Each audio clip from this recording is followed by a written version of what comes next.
ever wonder how cities like actually survive? And I'm not talking about having the trendiest restaurant or the coolest, vintage clothing store. I'm talking essential survival, like water magically coming out of the tap or toilets making waste disappear poof like magic. Yeah. So today's deep dive is all about folks working behind the scenes to make modern life possible. Water Network Operatives. We've got a ton of info here from RoleCatcher, and we're gonna, well, it's gonna say a dive right in. Right into the depths. Exactly, but Yeah. it's more like crawling through some, well, let's just say interesting places to uncover what this career is all about. It really is a hidden world, isn't it? Yeah. I mean, most people don't even think twice about what's happening beneath their feet, this Mm. whole network of pipes and pumping stations. Out of sight, out of mind, right? Totally.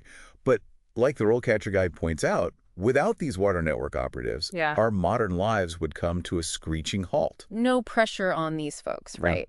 But, okay, the guide keeps mentioning maintaining these systems, which seems, I don't know, kind of vague. Can you, paint a picture for us? What are they actually doing day to day? Okay, so imagine a city's water network like our circulatory system. Right. We need healthy veins and arteries for our bodies to function, right? Right. And cities need clear working pipes for everything to run smoothly. Yeah. Water network operatives are the ones clearing blockages, often working deep underground in those pipes. So not always, how do I put this delicately, not always the most glamorous work environment. Yeah, that's an understatement. Yeah. The guide talks about working in these cramped tunnels. Sometimes you have to like squeeze through tight spots to reach a problem area, I'm already feeling claustrophobic. and it doesn't stop there. They're also the ones inspecting aging pipes, repairing those leaks before they turn into those geysers you see shooting up from the street. And of course, making sure clean water gets where it needs to go, Hmm. and the wastewater is Yeah. taken care of. So it's a good dose of problem solving with a side of potential claustrophobia. You could say that, but the RoleCatcher guide is clear that it's not just about physical strength, although that's definitely needed. You need serious problem-solving skills, and you got to stay calm under pressure. Oh, I bet. Because a burst water main doesn't care if it's 3:00 a.m. on a Friday night. Exactly.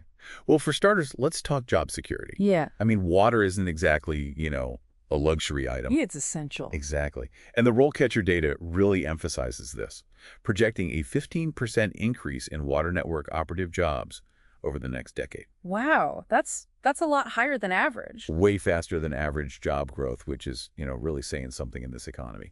That's a relief to hear. Okay, so job security check. And it's not just about holding on to a job. The guide also mentioned good pay, even for those without, that traditional 4-year college degree. Absolutely. This is a field where you can earn a really good living while learning on the job, and you're building valuable, in-demand skills. That's huge. It is. And, beyond the financial stability, you're making a real difference, a tangible difference. You're contributing to public health, ensuring clean water for everyone. Right. And let's not forget environmental protection. Right. Keeping those pipes in tip-top shape helps prevent leaks, conserve water. Okay, but we have to address the elephant in the sewer system here. We've talked about the demanding work conditions, those middle of the night emergencies. What else should potential water network operatives, what else should they brace themselves for?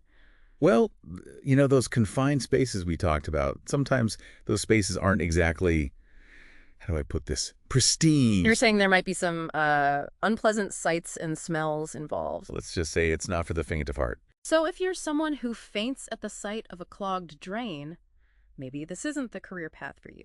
You got it. It's not for everyone, that's for sure. But for those who can handle it, the work is incredibly rewarding. And speaking of rewards, one thing that really stood out to me in the RoleCatcher guide was the career progression. Yeah. Let's talk about that. Where can it take you? Well, it's actually quite structured. So you might begin as a trainee, right, learning the ropes alongside more experienced operatives. Makes sense. From there, you can progress to, become a fully qualified water network operative, then a senior operative, taking on more responsibility, more complex tasks. And then eventually you could even become a supervisor, leading a whole team. I really liked how the guide included those real-life profiles, of people at each stage. It's one thing to just hear about potential growth, but seeing those examples makes it feel more, tangible, more achievable. Absolutely. And it shows that you can climb that ladder based on experience and dedication, Yeah. even without that traditional college degree. Right. And speaking of which, Even though this is a very hands-on field, technology is really changing the game. Remember that whole city as a circulatory system analogy? Yeah. Well, imagine being able to give that system a high-tech health checkup. Oh, you're talking about those cool tech advancements the guide mentioned. Right, like it's not just shovels and wrenches anymore, huh? Not at all. We're talking sophisticated sensors that can actually detect leaks before they're even visible. Right. They can pinpoint the leak's location, even analyze water quality in real time. That's amazing. It's pretty amazing stuff. So you're not just fixing pipes, you're on the cutting edge of water infrastructure technology. Exactly. And it really highlights how important continuous learning is in this field. The guide mentions workshops, industry publications, even online forums where water network operatives can stay updated on the latest tech, best practices. So it's a career that keeps you on your toes, literally Yes. and figuratively. But, okay, let's say someone listening is like, all right, I'm in, I want to do this. How do they go from, curious listener to actually becoming a water network operative? Does RoleCatcher have, advice for that too? They do. They have a whole section on interview prep, which is full of helpful tips, including some really interesting interview questions that potential employers might ask. Oh, I love this part. Okay, let's put on our hiring manager hats for a second. Here's one that caught my eye. How do you prioritize tasks in a fast-paced environment? And I'm not talking about, deciding what show to binge watch next. This is high stakes. It is. Think about it. A major water main break. You've got multiple tasks all demanding your attention at the same time, and they're all urgent. A good answer here shows that you can think quickly, that you're adaptable, that you can stay calm under pressure. You need to show that you can assess the situation, prioritize effectively, delegate if you need to. Right. And what about the customer service aspect of this role? It's easy to forget that behind every faucet, every toilet, there's a person who needs these systems to, just work. Absolutely. And that's why I thought this next question from the RoleCatcher guide was so interesting. How do you ensure customer satisfaction when working on water network projects? It's not just about, fixing the problem. It's about how you interact with those affected by the problem. Okay, so we've been way down into the depths of a city's circulatory system. We've been there. We've explored all the pros and cons of being a water network operative. The good, the bad, and the, let's say, fragrant. Exactly. And we even got some tips on how to ace those job interviews. Prepped and ready to impress. But before we close this chapter, I think we need to leave our listeners with something to think about, right? Some food for thought. Oh, I like that. Food for thought.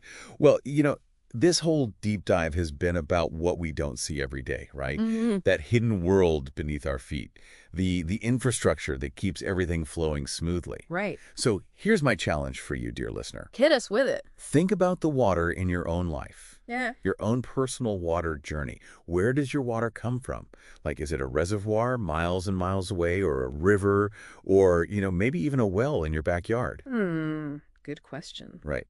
And then think about this. Where does it all go after it goes down the drain? Another good one. It's kind of a fascinating journey when you think about it. And honestly, I think if you learn just a little bit about your local water system, it'll give you a whole new appreciation for the work that water network operatives do. I bet. I mean, we're so used to having clean water right there, Wow. At our fingertips. Yeah. It's easy to forget that it doesn't just magically appear. Exactly. There's a whole team of dedicated people working behind the scenes to make it happen. Behind the scenes and often way below the surface. That's right.